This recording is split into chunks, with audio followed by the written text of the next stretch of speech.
Hey everyone, welcome back to the channel. Today we're diving into Grounded 2, the full-scale sequel from Obsidian Entertainment. It's out now in early access on PC via Steam, Xbox Series X and S and Game Pass, which means if you have Game Pass, it's included in the price. It costs £24.99. Shrunk again, but the world is much larger. In this open-world single-player or co-op survival adventure, craft weapons and armor, build your base and traverse the playground on your buggy, but something else is out there and it hasn't forgotten you. If, like me, you like to save money on your games, I will add my Green Man Gaming link in the comments and the description, and you could save loads of money on loads of games. Also, it helps the channel out. You return as one of 4 teens Shrunk yet again. This time you're in Brook Hollow Community Park. Your goal: investigate why you've been shrunk, uncover shady corporate secrets, and survive while doing it.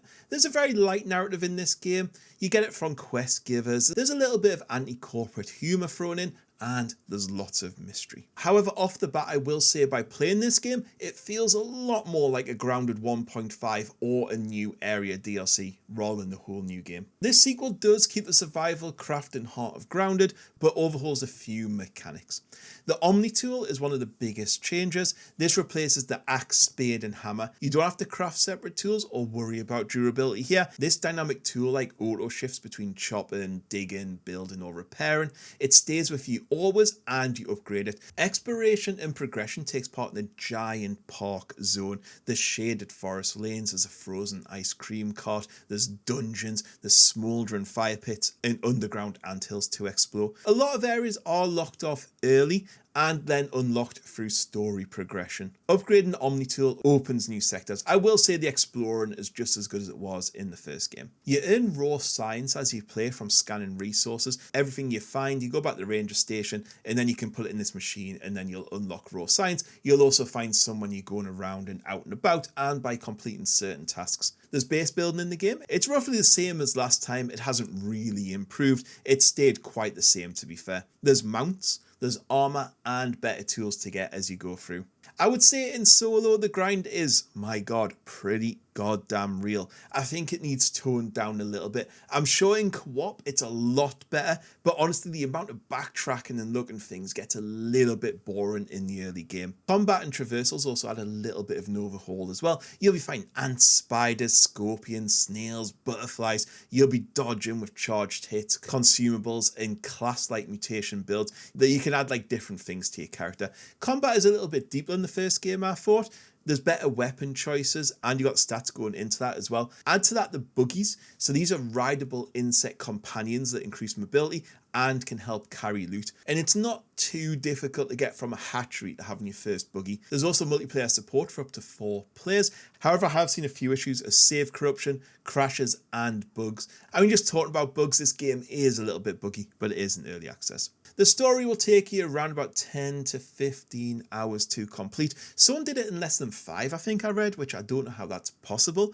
I would say with friends in co-op, you're probably closer to the 10 hours. If you're solo, you're probably closer to 15 to 20 hours.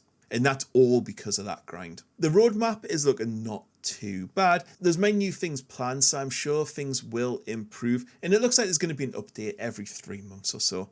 One thing this game does get right is the graphics. I think it looks pretty good. I would say it's sharper, it's got sharper textures, it's got better lighting, it's a bit more vibrant and it's got varied biomes as well. The tiny environmental details do look good and you really do feel like you're small on the ground and against all these animals. However, there's occasional frame drops, there's animation hitches, there's incomplete map areas which are just marked off with yellow tape, and I would say there's quite a few assets as well which have been reused from the previous game, again given that Grounded 1.5 feel.